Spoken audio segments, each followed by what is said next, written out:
Hello, welcome to another episode of Liberty Coin and Precious Metals Liberty Radio Hour from Libertopia. Of course, this is another conversation as a part of our Libertopia series we're doing.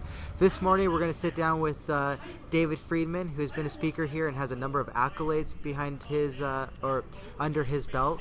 Mr. Friedman, what brings you to Libertopia? Why do you think an event like this is important? It's an opportunity to spread ideas and encourage people in those ideas, and hopefully people learn things from each other. I was at the first one and enjoyed myself, and this one, and someone was willing to pay my expenses to come, and it sounded as though it would be fun. Excellent.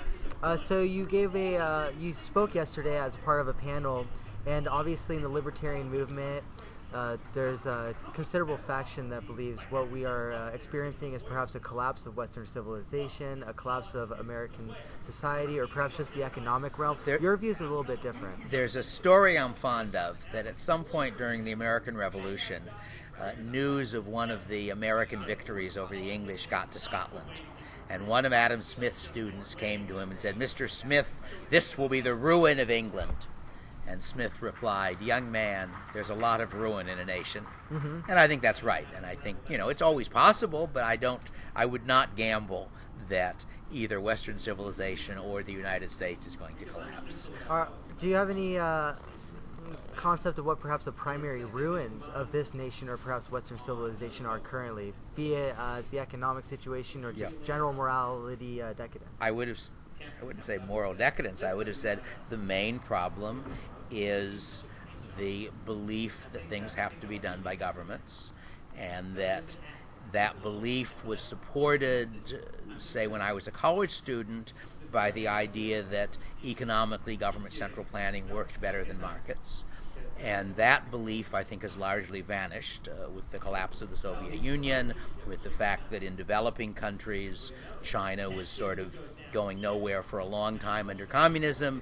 It then switched a good deal of the way in the direction of markets, though certainly not all of the way, and has been rapidly getting much richer. Same thing is true to some extent of India. The Hong Kong, Singapore, Taiwan, South Korea are all now at developed nation standards, and they got there not by government central planning. So I think the economic argument went away, but there are reasons people tend to believe in government, and partly people who benefit by having government do things for them. And at this point, environmentalism has largely become the substitute for socialism, in the sense that arguments about the environment become the argument for why governments have to make decisions for people instead of their making those decisions. So to some extent, I guess the old argument got revived because of the economic problems of the last couple of years, which people try to argue are inherent problems of the free market, although it was set off by the collapse of an industry in which the two largest firms were both created by the U.S. government, Freddie Mac and Fannie Mae, and it was an industry which the government had been heavily involved in for a long time. So I don't think that what happened is very good evidence that free markets don't work, but certainly some people see it as that. But I would say that in general the danger is a shift of power and authority to the government.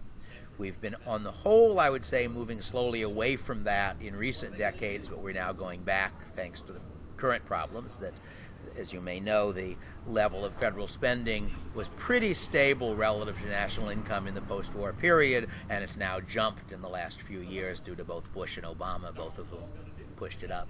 So I would have said I don't think it is moral decay that's likely to destroy us, and I'm not at all sure it's collapse of money that's going to destroy us, but I think that if governments end up with more and more control over what people do, the results are likely to be unfortunate.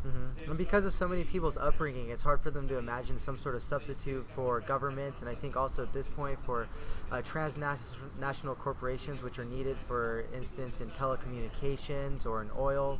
What are some of the possible alternatives that you see or would like to see? Well, I don't have any objection to transnational. I don't see any reason why nation boundaries should be treated as important. And if people want to do business across boundaries, that's fine with me.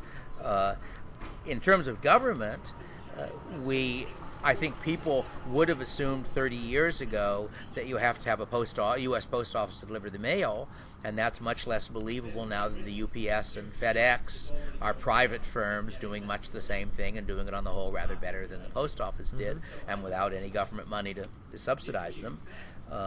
Similarly, I think people who homeschool are less convinced of the necessity for government public schools than people who don't. So I would have said that the way you change people's mind is largely by their observing things happening without government. And what things people assume government does depends a whole lot on their particular society. There's, in Adam Smith's Wealth of Nations, written about the same time as the American Revolution, he has a discussion of different possible ways of taxing people. And he rejects basically, I think it's a sales tax or an income tax, or maybe both, on the grounds that in order to do that, you would require a continual inquiry into people's personal affairs. The government would have to know how much money you were making, what you were selling. No free people would put up with that. So therefore, it's just not a practical option. Now everybody takes it for granted that the government gets to know what your income is and what you sold and so forth.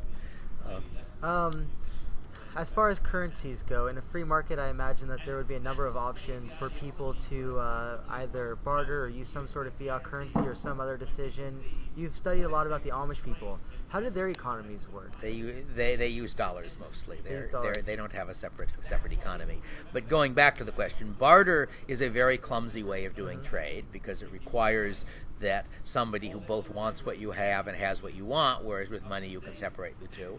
In my view, the sensible solution is not the silver currency that you're presumably in favor of, nor fiat money. It's private fractional reserve money, in which you have a bank which issues pieces of paper which say something like 1 ounce of silver payable on demand, probably less than an ounce for equivalent of $1. The bank, let us say, issues 1 million such pieces of paper.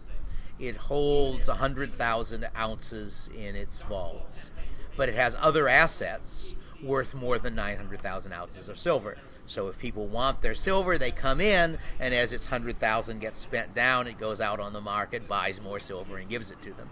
So a fractional reserve bank, you don't actually have to tie up all of that silver or gold, and yet the value of the money is determined by the value of the commodity because the bank is committed to redeem its paper in the commodity. And do you envisage a place for competition to that model? Yes, sure. In Scotland in Adam Smith's time, there were private banks issuing paper money defined in terms of silver, and there were lots of them. So yeah, there's no reason why.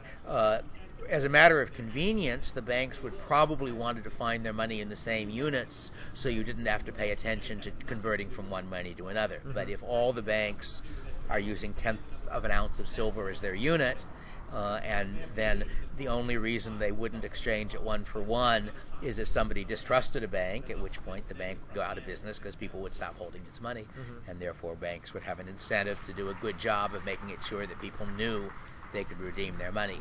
Now, silver and gold are not really the ideal materials for this. The silver and gold make a lot of sense for actual coins because they have a high value to weight, so a small coin is worth something, and gold especially is very easy to identify because it has various unusual characteristics.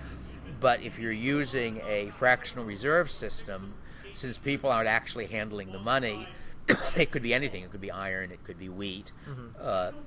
And I would have said the ideal such system, your standard is based on a commodity bundle, so that you say, bringing in $1, we won't give you anything, that's too much trouble. Bring in $10,000 and you get this amount of steel plus this amount of wheat plus this amount of petroleum or something.